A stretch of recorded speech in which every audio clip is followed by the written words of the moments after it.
when we last left off the story, Clyde Peters and Don Weber were co-piloting the first Seventh-day Adventist mission small plane all the way from Northern California to Lima, Peru. Anyone remember how far that flight was going to be? It was going to be a long way. 5,000 miles. And they were flying over Mexico when a storm came, and they had to turn back. They landed on a jungle airstrip, and they were met not by friendly faces, but by 6 men on horsebacks with machine guns pointing right at them. And they both put their hands up inside the cockpit, and Clyde leaned over to Don and said, "Is this what it's like to be a mission pilot?" They opened the doors. The men just stood there, pointing the guns at them. And Don, who could speak Spanish, told these Mexican gentlemen, "We're missionaries. We're flying this plane to Peru, and there's a storm, and we couldn't keep going, so that's why we landed. I hope that's okay." And the men just looked at them. And we don't know how long they might have stood there, just having guns pointed at them, if at that moment a helicopter hadn't also arrived and came swooping down and landed on the jungle airstrip. And as the helicopter landed, the men on horses even got more tense, and they surrounded them so they couldn't go in any direction. And out from the helicopter stepped a man wearing a beautiful white linen suit, a big hat, and he walked over to them and said, "Oh, welcome, gentlemen. Welcome to my hacienda. I am the governor of Veracruz." He was the governor of that entire region of Mexico, and they'd happened to land at his personal airstrip to his private home out in the jungle. "Put your guns down, men. Put your guns down. Come inside. Come inside." And he took them in. He gave them a meal. He asked them all about what they were doing. He was so excited that they were going to be missionaries to South America. The following morning, after they had a nice sleep in his beautiful house, he fed them another meal. He had already had their plane filled up with fuel for free, and he handed them a letter as they got back in the plane. "I wrote this letter. When you get to customs leaving Mexico, normally they would inspect your plane, delay you many hours, but you show them this letter. From me, they'll not stop you." Wow!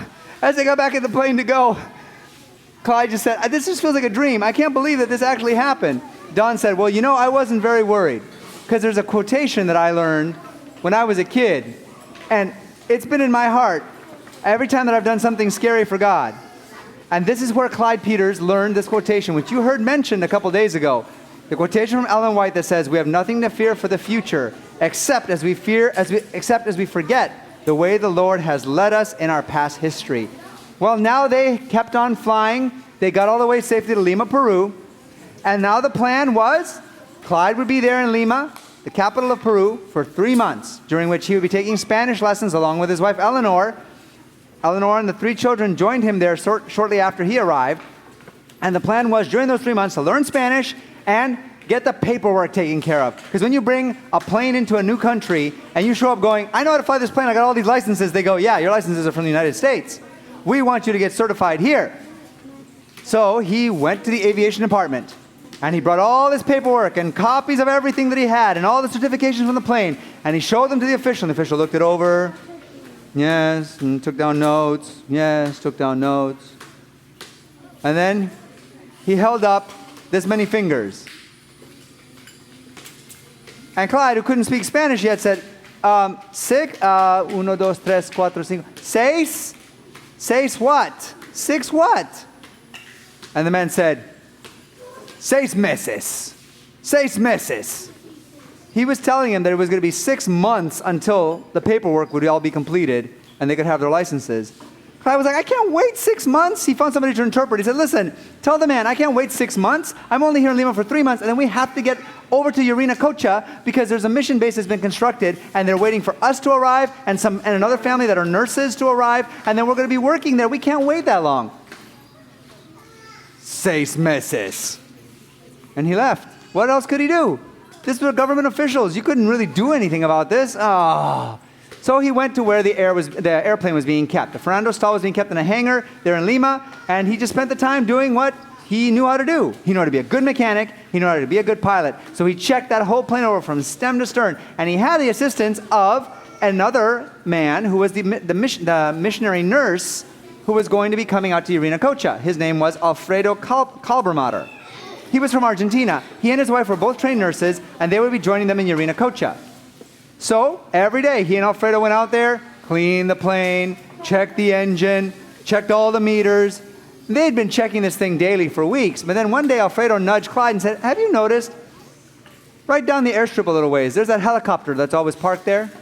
I never see it flying, but have you noticed that every day there's a man, he comes out and he looks pretty wealthy. I mean, he's got like a nice white suit on, he wears a nice brimmed hat. He comes out, he'll get in the helicopter, start it up, sit in it, turn it off, and then leave.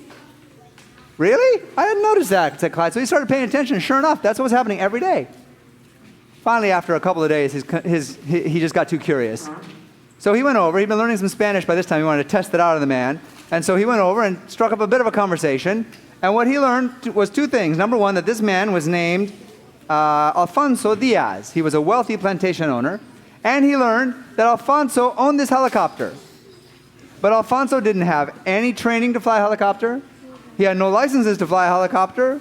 He had nothing to do with a helicopter except he knew how to turn it on and turn it off. But every day he'd come and sit in it and turn it on and dream about the day he'd finally be able to fly this thing. Clyde said, well, you know, I just happen to be a certified helicopter pilot and instructor.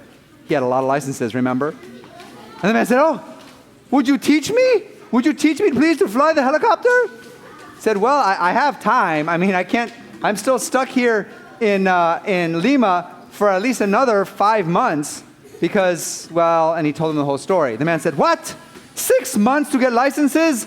Ridiculous. Come with me. And he went with Clyde, and Clyde just followed him.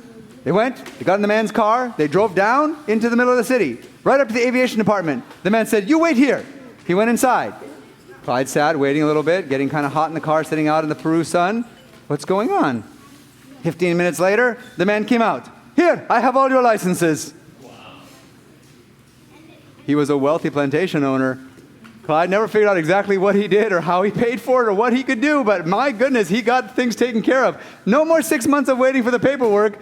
Alfonso Diaz just had to walk in and go, we're getting these licenses for that man now, and it was taken care of. And in exchange for the next 2 months while Clyde was still there learning Spanish, he trained Alfonso Diaz to fly that helicopter, and Alfonso, who was a wealthy and influential man, ended up becoming a strong supporter for the Adventist missions there in Peru, and was somebody who helped get with lots of the political situations they dealt with over the next few years. Well, now that finally the 3 months was up, they had finished learning Spanish, and now they were ready to get over to Yurinacocha. Clyde had been preparing for this because he realized that the only way to really get the plane to Yurinacocha was to cross over the middle of Peru. The thing is, Peru has something, just a little something, called the Andes Mountains. And the plane that he was going to fly over was a small mission plane. Just a small bush plane. And as he had asked around, trying to find out like what would be the best route to get through, he had learned that the lowest route to get to the Andes Mountains required flying up to 18,000 feet. Which he could do. But he was informed that nobody had flown over the Andes Mountains at 18,000 feet in a plane that small before. Now, does that sound like something that's going to stop Clyde from trying it? No. See, there's bad stubborn and there's good stubborn. And sometimes God wants to use the good stubborn to go ahead and get things done. And so Clyde stubbornly said, no, I'm going to figure out a way to do this anyhow. So he did as much studying as he could on this, and he got the plane ready as much as he could. He checked everything, stem to stern again, got it all fueled up, made sure the dials were there, made sure he had everything that he would need to be able to make the crossing, except he forgot just one thing. Now, let me ask you guys, I know Mr. Wheeler is a pilot. Anybody else here a pilot? Any other adults here? Or you're a pilot? Okay, so if you know somebody who's a pilot, what do pilots use to make sure they don't forget anything as they're getting ready to do a flight? Co-pilot. You know? Not a co-pilot.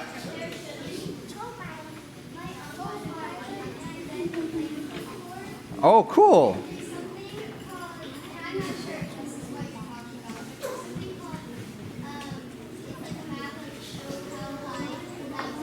They have like the technology there to show you the elevation, which it would have been really nice if Clyde could have had that.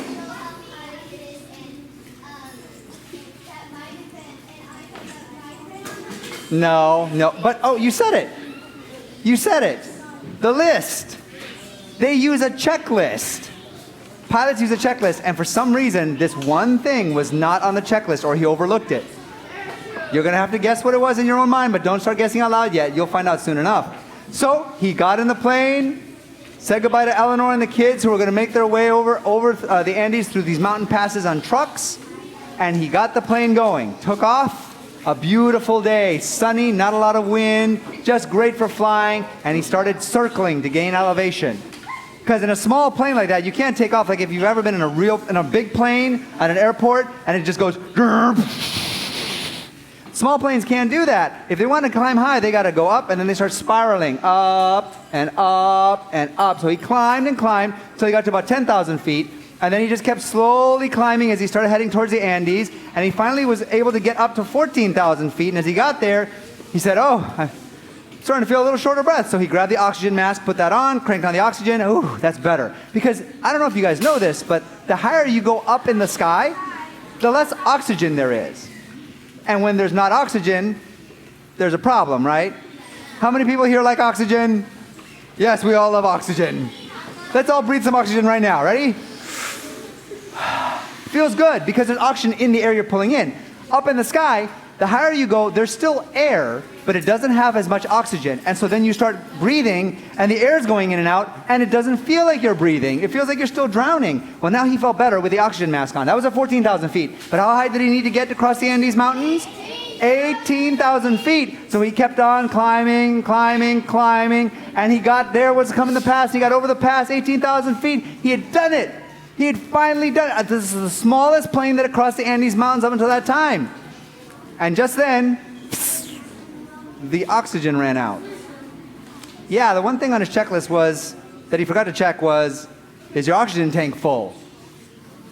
And now he had no oxygen at 18,000 feet. And he started getting dizzy. And breathing as fast as he could. Started seeing stars in front of his eyes and kind of getting black at the edges. And if I was really a mean person, I would do a cliffhanger right there, wouldn't I? Yeah, I mean, isn't that what I would normally do? Yeah, and you are. I'm not. Really? I'm not, because we still have time left. We still have time left on the clock. And I am not a person who turns on having time to say things up on the stage. So there's not going to be a cliffhanger there. But I want you to know there was a cliffhanger there. When I was preparing these notes a couple weeks ago, there was going to be a cliffhanger there. And then I decided to have mercy on you today. So enough of this complaining. But he started breathing, hyperventilating. And then he did what he should have done. What he should have done before he even took off. He said a prayer. Clyde realized he'd forgotten two things on his checklist. He'd forgotten to check the oxygen tank. He'd forgotten to pray. And now he sent up that prayer. Oh, he could barely even say a word, but it was coming out of his heart and his head. Lord, this is your plane. If you don't want to crash, don't let me pass out. And praise the Lord, just then he saw the pass was finishing and he could start descending. And he put it into a steeper dive than he normally would have. And he started diving down, 17, 16, 15, 14,000 feet, 13,000 feet. And his brain started to clear. And there was oxygen in the air again. And he made it. He'd made it over the Andes Mountains. And within a couple of minutes, he left the foothills of the mountains and started flying out over Amazonian jungle. In that region, the trees just grow thick as anything, but you can see places where people have cleared out small clearings, or where there's clearings at the edges of rivers, or where there might be a clearing where the jungle meets another kind of territory. And he soon spotted the city, a city, not like a big city, but a small city of Pucallpa. This was the biggest city on that side of the Andes Mountains in that region. They had the only hospital in that area. And as he kept flying past Pucallpa, he then saw, after a little while, Yarinacocha, where there was going to be the mission base. He could see the new mission building. He could see a couple of huts for him and his wife, and the other hut for Alfredo Cabramater and his wife. And he landed at the beautiful little airstrip there, and he arrived safely. He was so grateful to God, and he got out of the plane, and he said to God, God, I'm never going to forget. I must always pray when I get into this plane. I need to pray all the time, but especially when I'm getting into this plane. Well, his mission work started almost right away. People had been hearing already for a while that a mission pilot was going to be coming. Yarinacocha had been there for a bit, and there had been some other people working there as missionaries, but they had left. And during that time, the people out in the jungles had started saying, you know, if a plane is coming, we need to clear some airstrips. Now, what's an airstrip? Is it like a nose strip? Now, an airstrip is you have to clear a path for a plane to land on. Mr. Wheeler, if you're landing a plane, what kind of surface would you like to land on? Smooth, smooth. And how many trees would you like right along the edges of it where your wings might clip them? None. Would you also like that smooth to be that smooth runway or airstrip to be flat, or do you want it like angled down or angled up? Nice and flat, nice and level. And so the people knew the basics of what needed to happen. They needed to clear up spaces in the jungle for a plane to land, so they were chopping down trees. And it was a hard work to chop down trees. They only had hand axes to do this, but they were chopping down trees. And once the trees got chopped down, oh, Mr. Wheeler, it'd be okay if there were stumps, right? No, you got to get rid of the stumps. So they would dig the stumps out. And then they had to cut down all the grass as well, because tall grasses grow in the Amazon, and you can't be flying into grass and have that all in your engine and in your face. So the people had started working. And now Clyde started flying his plane around the region, following the maps that had been left by the previous missionaries, to see how the villages were coming along. Some of them had completed their airstrips already. Others had started work on them. And he flew over one village, the village of Shawaya. And they were just starting to work on their airstrip. They had most of the trees down, but they hadn't cleared stumps, they hadn't cleared grass. So as he flew his routes day by day, he'd check on Shawaya as well. Oh, Shawaya's not ready to land at. Well, one day, while the natives of the Shawayan village, and by the way, the natives in that region, they were referred to as the Kampa people. Now, that was the name that had been given to them by other Indian tribes, especially the Inca, hundreds of years before. Nowadays, the Kampa people prefer to be called the Ashaninka. Can you say that word? Ashaninka. But in the book, if you ever read the book, you're going to see that they're called the Kampa because that was a term that was used for them at the time. So the people of the area, the people of Shawaya village had started clearing, and while they were working on it one day, a little girl in that village, just 5 years old. Anybody here 5 years old? Raise your hand if you're 5 years old. No, a couple people. There we go. A couple people. 5-year-old Nilda was her name, and she was on the front porch of her parents' hut. She fell off the porch and landed, hitting a log, and she broke her shoulder, or her collarbone, excuse me, and she got a cut on her head. Now here's the thing. There's a hospital in the area, right? What city is the hospital in? Pucallpa. Pucallpa.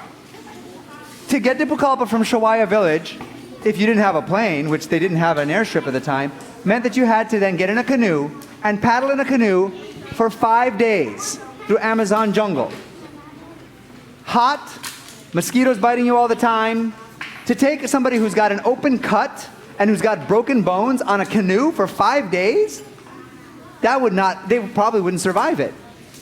And the family realized, and all of the village realized, the only way this child is going to live is if we can get that airstrip completed so the plane can land and fly her to Pucallpa. And they started working triple speed, day and night. Now they started working out there, pulling out stumps, cutting down the grass. And within another day to 2 days, Clyde was flying over and he noticed, oh wow, that airstrip is ready faster than I expected. I'll go ahead and land and check it out. He landed and the people came running up to him. Little Nilda is hurt. We were hoping you would land. She needs to go to Pucallpa. Okay, I'll put her in the plane.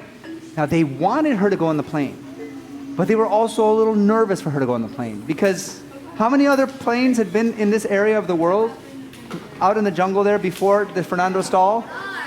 None. This was the first one. They knew it could help them, but they were scared of it. It made a lot of noise. It could fly. And now these parents had to just send little Nilda along with this man that they'd just met for the first time off to Pucallpa. But Clyde looked at them and he said to them in Spanish, "Don't worry. There's a song I'll teach you someday. But the words go like this: anywhere with Jesus, I could safely go." And he just taught them that one line. I want to teach you about Jesus. I can't teach you right now because I have to take your daughter to get help, but you can trust Jesus. And the parents somehow in their hearts felt, he's right. He's honest. We'll do it. They put little Nilda in the plane and they watched, crying tears, wondering if they'd ever see her again, as the plane took off.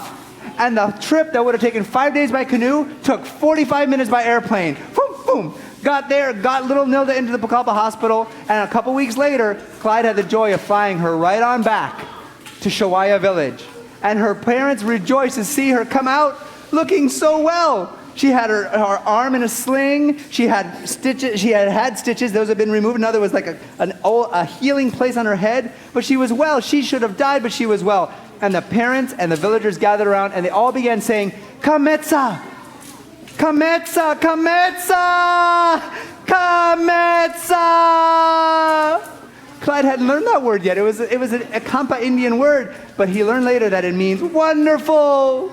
This is a good thing. And they also use it to mean beautiful. So the people said, kametsa, kametsa. And as Clyde began to get back into the plane, they gathered around him and said, we want you to come every day with your plane. He said, well, I'm not sure if I can come every day. I mean, you won't always have somebody sick to take every day. No, we want you to come every day with your plane and tell us about Jesus. That's the power of mission work, you guys. If you can help somebody who needs help, and you can show them how much you love them, and then you say, I only love you this much because Jesus loved me that much, they want to learn about Jesus too. You can do that even today with your friend or an enemy or a person you've never met before. Show them the love of Jesus. That's my story for today.